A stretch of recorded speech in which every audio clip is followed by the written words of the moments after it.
Hey, all, Scott Horton here, inviting you to check out wallstreetwindow.com. It's a financial blog written by former hedge fund manager Mike Swanson, who's investing in commodities, mining stocks, and European markets. Wall Street Window is unique in that Mike shows people what he's really investing in and updates you when he buys or sells in his main account. Mike thinks his positions are going to go up because of all the money the Federal Reserve is printing to finance the deficit. See what happens at wallstreetwindow.com. And Mike's got a great new book coming out, so also keep your eye on writermichaelswanson.com for more details. All right, y'all, welcome back to the show. I'm Scott Horton, and next up is Karen Kwiatkowski, heroic Pentagon whistleblower, former lieutenant colonel in the U.S. Air Force, and writer for LouRockwell.com. Check out her incredible archive there. She ran for Congress in Virginia and didn't quite pull it off, but maybe someday. Anyway, welcome back, Karen. How are you doing? I'm doing great. It's good to be with you again. Well, very happy to have you here. And so it's right around the 10th anniversary of being lied into war with Iraq.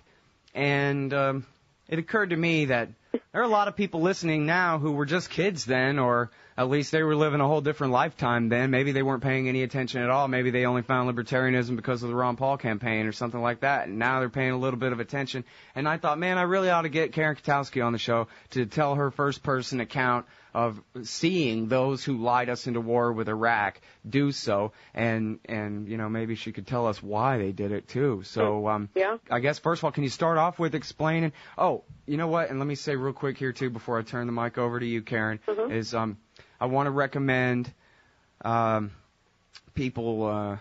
This will be an MP3 format for most of the people who end up hearing it later, anyway. So they'll be able to rewind if they need to. The C-SPAN Q&A. Agents of Influence by Bob Dreyfus at The Nation, The Lie Factory by Dreyfus and Vest at Mother Jones, The Spies Who Push for War by Julian Borger, Soldier for the Truth at LA Weekly, The New Pentagon Papers at Salon.com, and the three-part series at The American Conservative beginning with In Rumsfeld's Shop. These are all, as far as I can remember off the top of my head anyway, the most important articles written by you and or about you in your time at the Pentagon during this 2002-2003 era. And I think it's so important for people to understand, especially, you know, revisionist history inclined types. So with that, please tell me, what were you doing at the Pentagon in 2002, Karen? Well, I was working for the Office of the Secretary of Defense, Near East South Asia. So that's the Middle East Office of Plans, basically, at the Office of the Secretary of Defense. So we're two people under Secretary Rumsfeld at the time. And, you know, I had come from there. I had transferred within OSD from the Sub-Saharan Africa area. And there was really no interest, no activity going on. You know, it's very slow. And you got to realize, you know, at the Pentagon, they push a lot of papers. And that's what we did. You know, we pushed papers, we wrote policy papers, we looked at the intelligence and came up with recommendations, and we formulated those and raised them up the chain. Now, and you know, most of what you did on a day-to-day basis didn't really impact very much. And you know, we're pushing papers, we're bureaucrats. So when I worked the Sub-Saharan Africa stuff, which was 2000 until 2002, for the OSD, not a lot of activity is going on. We rarely got feedback on anything we sent up there. But they came around to all the folks that were working military political affairs type stuff, and they were looking for warm bodies to man the Near East South Asia division. And they wanted volunteers, and no one volunteered. So then they came around a second time, and they took people that were being volunteered. And I was one of the ones who was volunteered to go over there. And so I, you know, obviously there wasn't, I was volunteered. When you're in uniform, you know what it means. So you go. And I went over there, and oh my goodness, what a hotbed of plans and policy activity the Near East South Asia division was. Filled with political appointees, running around with their hair on fire, lots and lots of activity, daily interaction with Mr. Fife, who was the Undersecretary for Policy, near daily interaction with Paul Wolfowitz, who was Deputy Secretary of Defense, and with Don Rumsfeld. It was very, very important, whatever they were doing in Near East South Asia. And so, you know, well, this could be fun, right? I mean, at least we're doing something. At least we're getting the attention. We have, you know, lots of real work, quote-unquote, real work to do. Now, pardon me, just 1 second. What month are we talking about here? This was May of 2002. May of 2002. And okay, so go ahead. I was transferred over from one part of OSD to another, to the Near East South Asia in May of 2002. And the first thing that I kind of found out was, Well, there were several things I found out that first week, one of which was that the war plan for the invasion of Iraq, now, this is the actual tactical plan, not the strategic plan on the shelf, which says, hey, in theory, if we go into, Guyana or someplace, here's our plan, we'll dust it off. No, this was the actual tactical invasion plan to go into Iraq. This is the spring of 2002. That particular plan, an active, prosecutable, executable plan, was on its second review with Mr. Rumsfeld, and this was May of 2002. Now, most of the people that, you mentioned people that were young at the time or weren't paying attention, we didn't start really hearing about Iraq and an invasion of Iraq until the summer of 2002, and yet the tactical plan ready to do it had already been through its second and was on its third revision with the Pentagon, between Central Command and the Pentagon, and that's how they would put that would have been a Central Command executable plan. So anyway, the point of that being that a lot had gone on, a great many decisions to do what we ended up doing had already been made long before this had been justified to the American people. So that's the context in which I joined. Over the summer, the propaganda campaign, over the summer of 2002, the propaganda campaign in the media began to be played out. And much of what I saw there was alarming because we would see it at work, classified secret and compartmented. But the next day or that week, we would see it on the front page of the Washington Post or the New York Times. The same exact stuff. So certain things were being leaked. Now, you'd think, hey, that's really wrong, right? I mean, we don't want leaks, right? I mean, look at Bradley Manning. He leaked something. He's been in jail for like 3 years, tortured, the whole bit, right? We don't like leaks, right? Except we only like leaks that we like when the executives are leaking it to the media, which indeed is pretty much what was happening. And these executives that I was working for, Rumsfeld, Wolfowitz, Doug Fife, these folks and many of their advisors were part of this whole neoconservative takeover, which seemed to me a takeover. It was certainly a domination of neoconservative policy in the Pentagon at that time. And when I say neoconservatives, I don't know if people certainly, have we heard that? It sounds like it means new conservative, but of course it doesn't. The neoconservatives are kind of a philosophy, has its roots in international communism under Trotsky. I mean, this is kind of an international, global type perspective. They find homes in both Democrat and Republican parties. They're very pro change in the world, foreign policy that's active, that is at the point of a spear. They like that. And they're also very, very comfortable, even though many are in the Republican Party, and at the time were. This was a Republican administration. But these neoconservatives, their political view is very comfortable with the welfare state, a domestic socialism of the type that we have been living under for, 10, 20, 30 years. They like that. So what I'm trying to say is these are not Ron Paul Republicans, okay?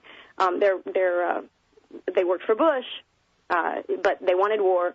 They had planned a war, put together the executable plan, all under cover of darkness, no public policy, no discussion. The American people were totally unaware that this was happening. Then they launched a propaganda campaign, which entailed the leaking of classified information by top-level people. And I have to tell you, Scott, you know this. You're a low-level person, you get in trouble, you're going to get in trouble. Top-level people, whether it's bankers or political appointees, if they do the wrong thing, they are rarely held to account. And this is indeed, they weren't held to account. In fact, the leaking of classified directly from some of the senior appointees in the Pentagon over to media, selected media outlets, this was in support of the Bush agenda at that time, which was to invade Iraq to topple Saddam Hussein. Now, we can talk about why that might have been an important thing that they wanted to do, why they cared about it so much. But the bottom line is this war, and I haven't got to the lying part, this war did not follow any type of constitutional process at all. In fact, also in addition in the summer to the leaking of classified information that was true, there was also the insertion into the media of information that was not true.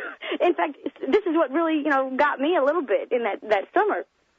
Information that we knew to be unconfirmed and in some cases confirmed to be false in the intelligence was being leaked to the media, sent to the media, as if it was true, as if it was confirmed, as if it was real knowledge, when in fact it was known not to be real knowledge.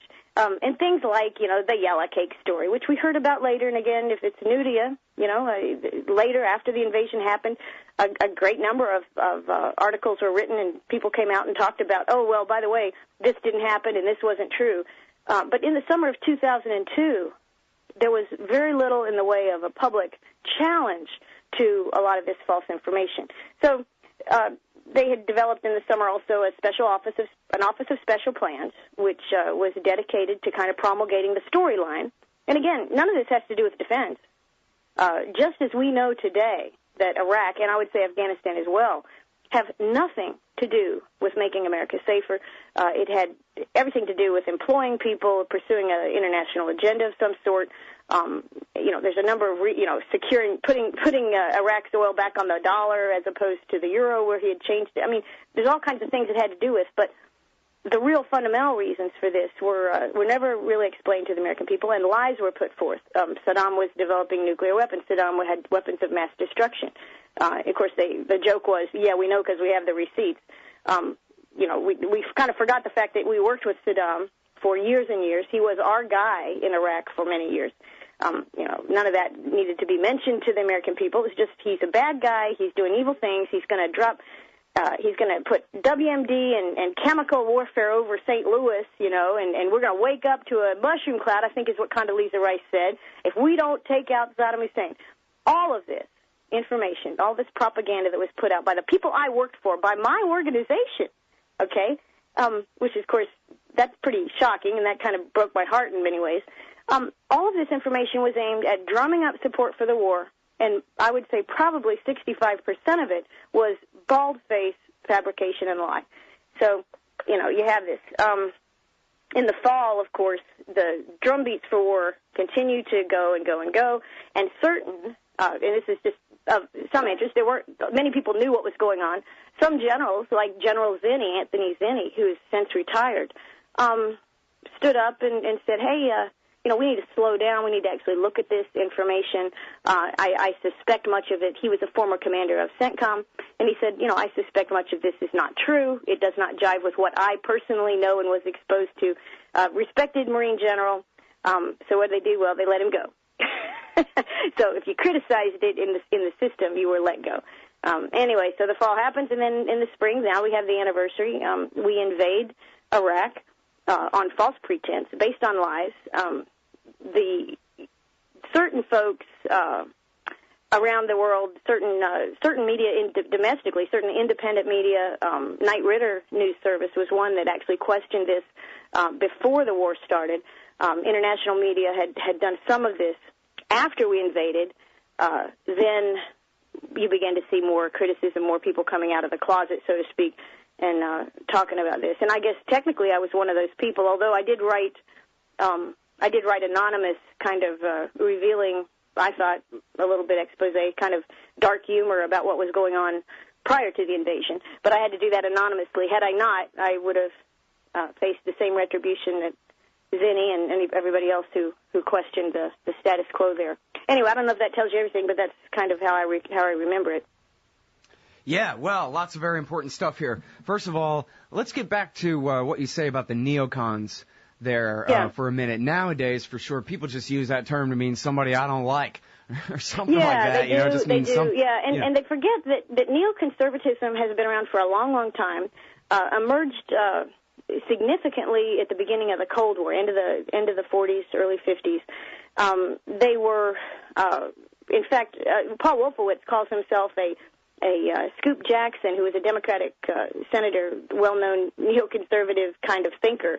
Paul Wolfowitz, who was a Republican, called himself a Scoop Jackson Republican. Who's the other guy, Prince of Darkness guy? Richard Pearl. Richard Pearl called himself a Scoop Jackson Democrat.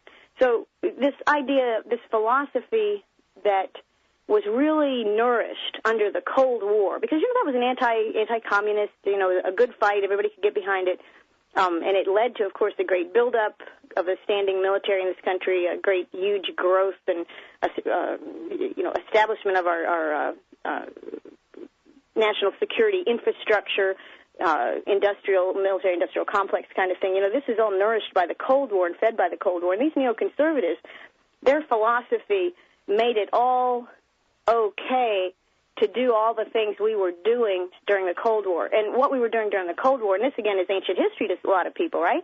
Cold War, what's that? Well, that was 50 or 60 years of us fighting in guerrilla-type activities, helping freedom movements, if we identified them as freedom movements, constantly talking about the values of democracy and how America could be a great example of that, pushing that ideology across the world as a way of combating what the Soviets were doing on the other side of the spectrum. Meanwhile, lots and lots of money is being made. I mean, this is an incredible growth of an industry which is totally dependent on government. So what we get is a philosophy that kind of ties Congress with the industrial complex, the producers, and the military. These thinkers, it's kind of like a rationalization of what we were doing. And neoconservatism fits very well with that rationalization, that philosophy that says what we are doing is good. When we help freedom fighters and when we say we're promoting democracy, remember when we were helping the Contras back in the 80s under Reagan, and a bunch of guys, including Paul Wolfowitz, and they were working to help the Contras, even though Congress had said no. The Contras were fighting communists in Nicaragua. So here's this anti-communist group, and the Congress had said, look, it's not to our benefit to keep helping these guys. We can't really interfere. We're not having the proper impact, so we're not going to do that anymore. And yet, members of Reagan's staff, Ollie North is famous for this, continued to help them, to continue to raise money through CIA trades and of arms sales to Iran. I mean, all kinds of things that the Congress didn't know anything about and wouldn't have approved. They did that to aid the freedom fighters in Nicaragua, and they justified it. They felt good about it. And Ollie North, in his Marine uniform, very famously, stood up and said, basically, I did the right thing and I'd do it again, and that's neoconservatism. They believe that they can fix the world and that the United States is supposed to do that. And they also are very, hubristic. They believe they actually can do what they say they can do, and they want to do that, and this is their life, and the philosophy kind of supports all that. So it's very much an overseas engagement, kill them if you can't convert them kind of philosophy. Okay, it is a global philosophy. It's very different than what the Constitution would put forth. It's very different than what the founders had. It's very different than what the turn-of-the-century Republican Party had, which was very non-interventionist. It's very the opposite of that. On the domestic side, neoconservatism is very dangerous because it also rationalizes our domestic social welfare state. And when Republicans rationalize the domestic social welfare state, they do what our Republican Congress and House of Representatives have been doing. They spend money, they can't cut any programs, they continue to borrow, and they promise everybody everything, and they're very comfortable with it, and yet they have the audacity to call themselves Republican. Right. Well, and of course, whatever. It has nothing to do with helping the poor. It's just about creating more dependence on the central state, which That's the conservatives exactly right. put as their highest goal. The famous 47%, the way I read it, is 47% that live at the pleasure of the government and love the government and hold their hand out, and the government puts stolen goods in their hands in order to gain votes. That's the 47%, and Republicans do that as much or if not more than the Democrats do. And this is what is so infuriating about this, because, you think, oh, well, the Democrats are helping the poor people, and then the poor people vote Democratic. That's kind of nutty, okay, because poor people pay a lot of taxes. It's the Republicans helping out the rich industrialists, as part of this national socialism that we've evolved into. And Republicans do this at the same time they claim they like small government. Well, neoconservatives never said they liked small government, and that's the difference. And so they are an enabling philosophy that has permeated during the Cold War both parties, and specifically it has permeated the modern Republican Party, and I think it's why they're not winning elections. Mm-hmm. But now, hold on 1 second now, because I think you're doing a great job of explaining the philosophy of the neoconservatives and their neoconservatism.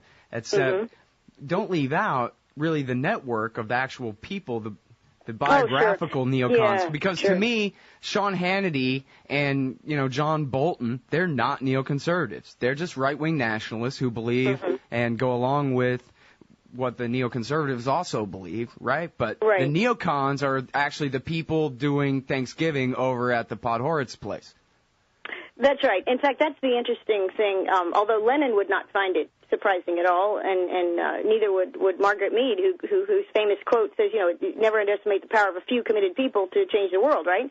The neoconservative philosophy that I'm talking about is, if you track it back to not just its Trotskyism source, not just back to there, but track it back to like the 30s, 40s, 50s, 60s, you find a small academic family of thinkers and writers, and I wouldn't go so far as to call them philosophers, but these policy type people have influence over policy.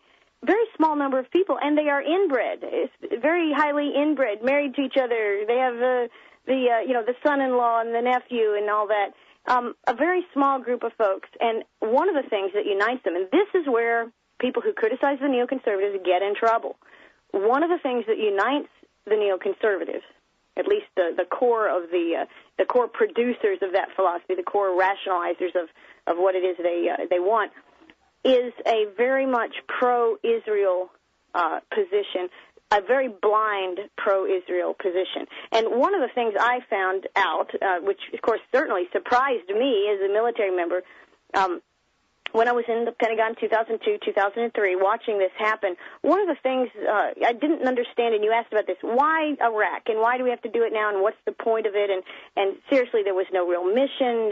Anybody, with a fifth-grade education could have told you what would have happened when you went in there and took care of, got rid of Saddam Hussein in this country. It would break, it would fracture, it would become weakened, it would be a hotbed for terrorism. I mean, anybody could have told you that. And so you wonder why smart people wouldn't have known that. But there was a document written by a number of these same people who were in the Pentagon by name, Richard Pearl, Doug Fife, a number of other folks who wrote a piece. They're Americans. Most of them were Jewish, not all, but they were Americans who contracted or voluntarily submitted this piece of policy guidance to Israel's government. And it was called, I can't think of the name of it now. Break. You know what I'm talking about, the plan that was the... the Clean Break. David Wormser was the principal author. The Clean Break, yes, David Wormser and his wife were part of that as well. And this group of interested, pro-Israel, neoconservative Americans put together a plan for Israel's future, not just survival, but for Israel's expansion. And that plan was called a Clean Break. If you Google a Clean Break, you can still find it on the Internet. It's about, 10 pages long, and it goes through the geographic and political barriers in the Middle East to Israel's expansion. Now, I'm all for Israel, but I happen to be an American, and I care about our country just a little bit more. Our country is bound by Constitution. I embrace that. I'm a citizen, yada, yada, right? Israel, not so much, right? That's not my country. Their Constitution is very different than ours. Their government is very different. Their socialism is a different flavor than our socialism. So Israel's not my country. And it's nice that these guys put together this plan for the Israeli government. They did this a few years before the invasion of Iraq, a few years before the Bush administration came to power, and appointed all of these individuals as actual decision makers in the Pentagon, in the State Department, and in the National Security Council. So we have these people who have this idea that there are barriers to Israel's growth, expansion, and prosperity. One of those barriers is Saddam Hussein, who is unifying Arabs against Israel. Therefore, he must go. His country must be fractured, and influence must be gained by Israeli forces in what's left of Iraq. Now, there were actually 7 countries mentioned. Syria was one of those. Oh, I'm sorry. What's happening in Syria? Oh, it's still part of the same agenda. It's kind of a progressive thing. But in 2002, Israel was on the docket. Israel needed to go to make way for this, basically geographically, politically, and economically expanded Israel. Now, everybody who's a nationalist for their country wants that maybe they want their country to grow and to be prosperous. That's fine.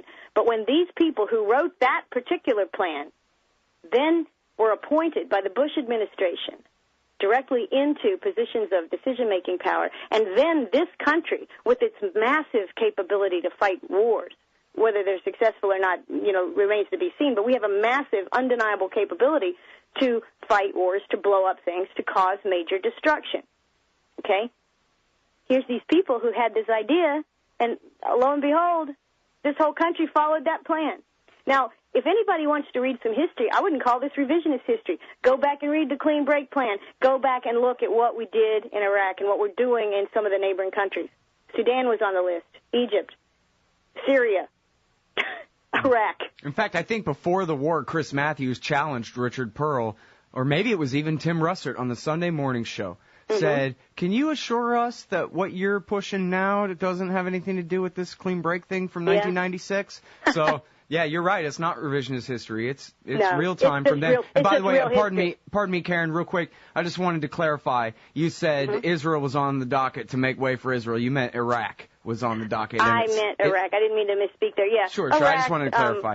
Yes, Iraq was one of the big. In fact, one of the ones that needed to go first. And of course, some people could look back at the first Persian Gulf War with the. And of course, this is way before a lot of people's time, back in '91. And look at some of our foreign policy behavior in advance of that, and look at some of the economic things that were going on at the time. The Iraq-Iran war had just ended. Saddam Hussein had a lot of debts. There was some interesting things that went on.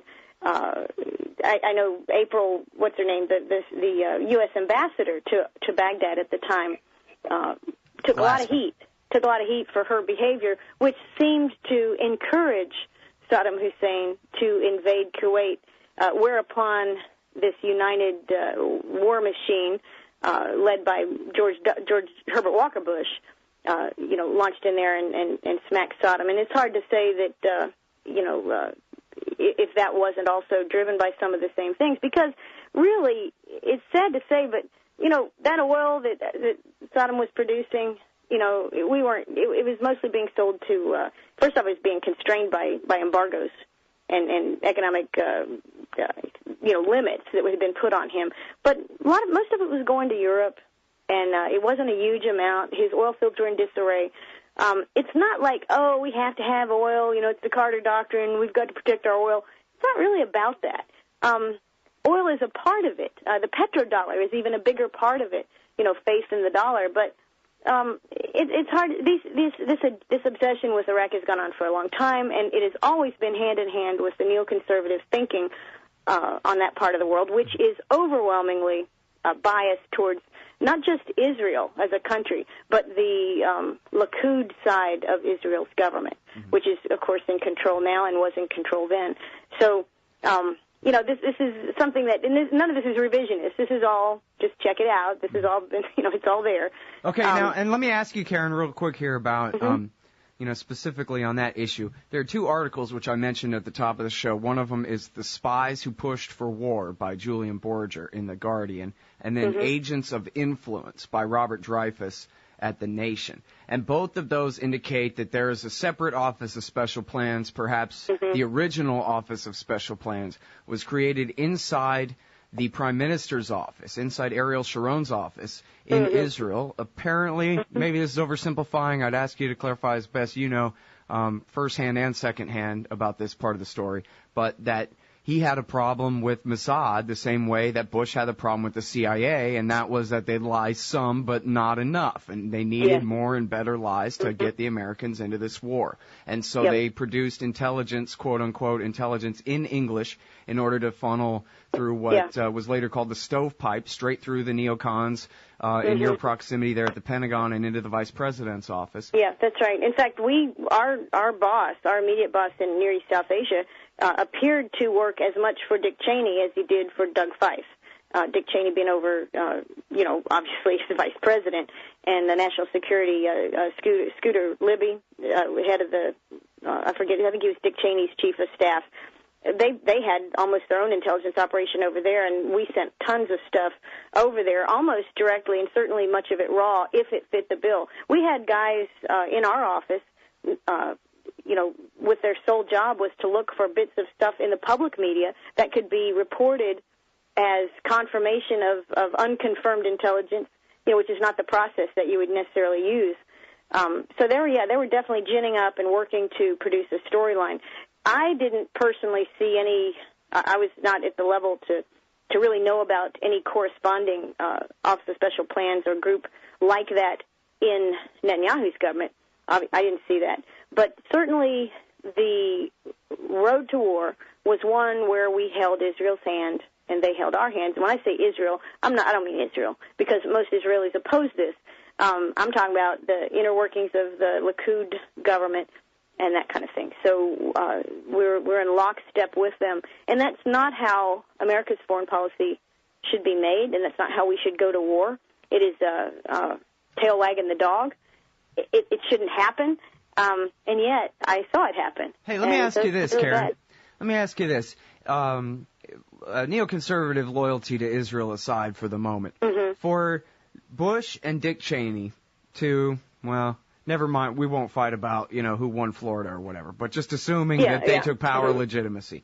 For them to take power and to install what you could call, I think Dreyfus called it the Vice Squad. Dick Cheney, his separate cabal in the Vice President's office on the National Security Council, over there at the Near East South Asia desk and the expanded Iraq desk and the policy shop at the Pentagon, and also over at the State Department where Wurmser and Bolton were originally sent at the State Department. Powell called this, well, at least he referred to the one at the Pentagon as Feith's Gestapo office, but basically he was referring to, and that's to Bob Woodward, assuming that that's a correct quotation there. You never but know anyway, what you're getting with Bob, but anyway, the story being that Dick Cheney and Donald Rumsfeld, these two hardcore right-wing nationalists with this predetermined agenda to do this war for various reasons, obviously including the Israeli obsession with whatever Ariel Sharon wants kind of thing. But the idea that they could come to power and put their men in charge in these specific departments and get this agenda done, isn't that kind of legit? I mean, is it really fair to say that only the professional, unelected bureaucrats at the Department of State and the department over there at the Pentagon should be able to decide what's right and wrong rather than the democratically elected people? Like, aren't you, in a sense, on their behalf, just kind of resentful that the elected politicians actually were, with Cheney's iron will, they were strong enough to make the bureaucracy do what the hell they wanted, whereas the bureaucracy likes to do whatever the hell they want? And be, a million little dictators instead of one. Yeah, what bothered me, though, about it was not any idea. We're pretty lazy up there in the Pentagon. Most of these government bureaucrats, I hate to say it, and I don't mean to insult anybody, but for the most part, it's a lazy career. You're busy all the time, and you're doing things you think are important. But we take the path of least resistance. That is true. I'll grant you that. But what bothered me is kind of what a few years later bothered Walter Jones, Congressman Walter Jones, is the lying to Congress. We have a system that says we have to declare war, and if we're going to go to war. Now, we don't abide by that system, but kind of the idea is Congress will be aware of the president's use of military forces. If he's going to invade a country, if he's going to bomb a capital, the Congress needs to know. And, in fact, even the intelligence subcommittees were presented with false information by the administration. So it's kind of not so much that, hey, us lazy bureaucrats wanted to do it our way, and we didn't want to be bossed around by these neoconservative appointees, because we hate all the appointees. Seriously, it didn't matter if they're neoconservative or not. That's a good point. But this information that they were putting out on the public was not true. It was also not true the information they were giving in classified briefings to the Senate and the House, and the committees there that are concerned with the use of military force. They were being told falsehoods. And they were also being, if they questioned anything, just like people in the media who questioned anything, and just like whistleblowers who questioned anything, if they questioned some of this stuff, immediately it was, well, if you're not with us, you're with the terrorists. If you're not with this game plan, then you must be you must be working for bin Laden kind of thing. There was this immediate demonization of anyone who asked a question. And a lot of congressmen, Walter Jones is notable among these, and of course Ron Paul knew what was happening and wrote, again, not revisionist history, read what Ron Paul was writing in 2002 and 2003. Ron Paul understood what was happening. He knew. And he wasn't sitting on these select intelligence committees and getting those briefings from the Pentagon. He was still correct in what was happening. And those guys sitting in those committees getting the briefings were being lied to. And I think also for people who are thinking that, well, the bureaucrats didn't want to be bossed around, they just resent this. Why don't you ask Colin Powell, who said publicly I don't mean you, Scott, but anybody who has this question, check out what Colin Powell said in February leading up to the war at the UN, and then check out what he and his aide Wilkerson had to say after that, when he totally realized that he had not only been lied to, he had been pressured to publicly lie, to be a liar for the administration that he served as Secretary of State, and he didn't like it, and he resented it, and he knew where it came from. And that's the squad he's talking about, Cheney's henchmen. And of course, abnormalities of the process, Cheney's infamous multiple personal visits down into the CIA analysis rooms to talk to actual low-level guys. Hey, I'm the vice president. Are you sure that you don't have something to tell me that I want to hear? And after you get asked that 5 times by a guy like Dick Cheney, you think maybe somebody doesn't pop up and say, well, sir, I have something you want to hear. Why don't we say this? And that's not how the process is supposed to work. That's an abuse of power. That's precisely why these guys sought the offices under the Bush administration that they sought. The neoconservatives, they had an agenda. They wanted to pursue it. They needed power. The power came through those positions, and they utilized that power. In a truly Machiavellian world, they didn't do anything wrong, okay? But we don't live in a Machiavellian world. We don't have a constitution. We have a constitution that is supposed to protect us from that type of power-seeking. And you know this. I'm getting a little hot and bothered here, but, this is really upsetting 10 years later to think how this happened, And, of course, part of it is American people aren't interested. Congress is very frightened of loss of certain interest groups that support them. And the mainstream media is government media, okay? The Washington Post and the New York Times, for the most part, are spokes organs for the federal government and for the administration. I don't care if it's Bush or Obama. And quite frankly, I don't see much difference between those two. Right. Now, one quick note about Paul. I remember Bill Moyers asked him right after he voted no on the authorization in, October 2002. Moyers asked him, do you receive the classified briefings? And Paul said, no, I don't want to be confused by their propaganda. Because he knew good and well, what had been going on. I don't know if he was reading Knight Ridder. He was certainly reading antiwar.com at the time. Well, it's funny.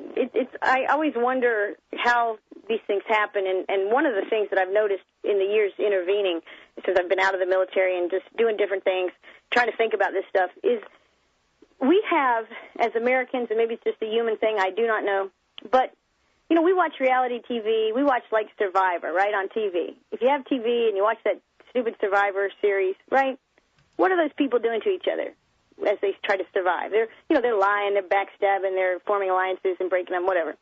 And we find that entertaining, and we say, boy, those people on Survivor, boy, they sure are slime bags or whatever. And then when we look at our politicians and the political appointees and the machinations in the Pentagon or the machinations in Washington, D.C., very often we say, it's really nice to have public servants like that, isn't it? We put our faith in them. And they're just people after power. There's people trying to win, trying to get their way. And the neocon way, of course, the neocon agenda was these wars that we are in theory, ending in Iraq and trying to end in Afghanistan. But these had nothing to do with defense. They had to do with a particular agenda, a particular sector's perspective on what America's interests are, which certainly would not be shared by an informed Congress by any means. And you can just look at the $3 trillion or more that we've spent. You can look at the 70, 80, 90, 100,000 injured vets that we have. You can look at the 250,000 vets with PTSD that we have as a result of Iraq and Afghanistan. You can look at our military personnel system, which has been damaged by all of this. You can look at the cost in livelihoods. You can look at what is it, 5 million displaced Iraqis and 2 million dead Iraqis. A country that has been permeated in many of its cities with depleted uranium dust that they'll never get rid of. I mean, they'll be having kids with problems for decades. So, there's a cost to people getting their way. The neocons did not bear that cost. They don't acknowledge that cost. But that cost is there. If anything, we've created the potential with both Afghanistan and Iraq and other things we do around the world. We've created a hotbed for new enemies to our country and new challenges for our security. And I don't think the neocons even care about that, because I think they see new challenges to our security as an opportunity, right? Every never crisis look is an back. opportunity. That's the motto of the Weekly Standard. Never look back, not one day. Never look back, yeah. Yeah. You can't. Yep. Well, and now let me ask you about this, too. I don't know if this is really true, but there was journalism anyway that said that the CIA and the DIA went back and looked, and they decided that Chalabi was sent by the Ayatollah to trick the Americans into getting rid of Saddam for him. And so, yeah, they might have thought they were tricking the American people into doing this for Ariel Sharon, but really it was the Ayatollah Khomeini that they were working for. And Chalabi was telling them this nonsense, like, oh, yeah, you know, the new democratic Shiite Iraq is going to be best friends with Israel, and we'll build an oil and a water pipeline to Haifa. Yep. In fact, they started it, you know, but they had to stop it because it was getting ready to start another civil war in the country had they done that. But yeah, there's I'm sorry, I didn't really identify Chalabi, but he was the ringleader of the exiles who were making up all the lies that they needed when they went shopping for their bill of goods. He had them. Mm-hmm. Yep, absolutely. If you look back at a lot of the activities that we've done militarily to kind of take over countries, whether it's or take over countries or put in our friendly puppets, there's always a Chalabi. In fact, we could talk right now about another guy who's a successful version of Chalabi, and that would be Hamid Karzai, who is our man in Kabul. Now, I don't think he can travel freely in the country, but he is our man in Kabul, and he's got all the junk he can shoot. That's good. That's right. That's right. He's our guy, and his ties to this country. He was in this country, of course, an exiled guy. We propped it up and put him in there. In fact, Saddam Hussein ran Iraq for many years because of CIA help in his career when he was in his 30s and 40s. So he was identified as a guy we could, quote unquote, work with, and so we supported his rise in the Ba'ath Party, which is really like, you know, national communism, national socialism. It's a pretty hardcore a philosophy, very much antithetical to what we say we are in this country. And yet, you know, he was our guy. So, yeah, if you look at the ugly games that are played, it'd all be fine if it was just on a chessboard or whatever, you know, or in somebody's basement. But it's not. These games kill people. They destroy lives. They destroy economies. They destroy currencies. They create monsters. Look at the loss of freedom in our country that we've had since 9/11. These things, the ratcheting of domestic security controls has never stopped.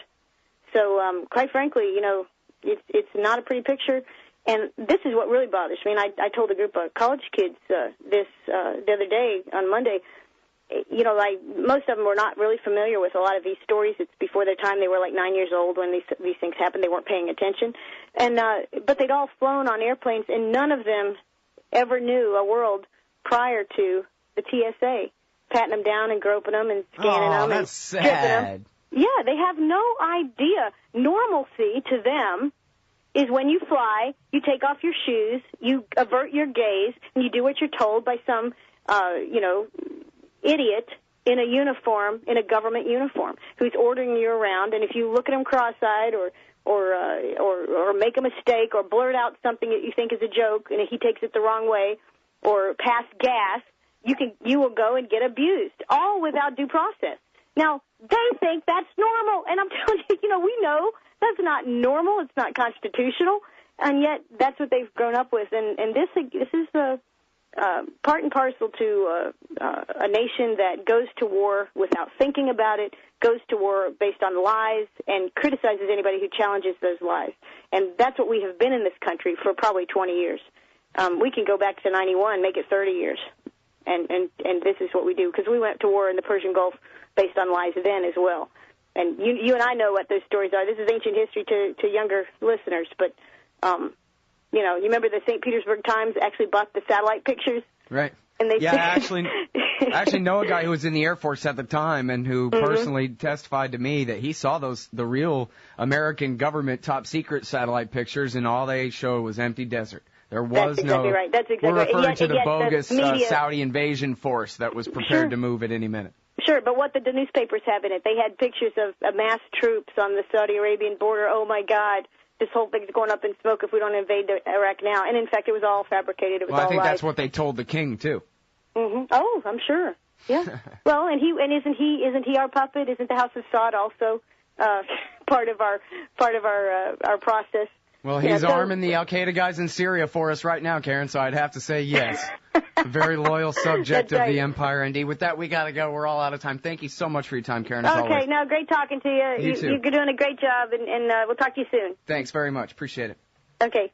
All right, everybody, that is Karen Kwiatkowski, LouRockwell.com.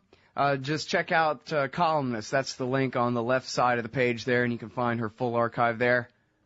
She witnessed the neocons' lies in a war 10 years ago. Man, you need some Liberty stickers for the back of your truck. At LibertyStickers.com, they've got great state hate, like Pearl Harbor was an inside job. The Democrats want your guns. U.S. Army, die for Israel. Police brutality, not just for black people anymore. And government school, why you and your kids are so stupid. Check out these and 1,000 other great ones at LibertyStickers.com. And of course, they'll take care of all your custom printing for your band or your business at TheBumperSticker.com. That's LibertyStickers.com. Everyone else's stickers suck. Hey y'all, Scott here.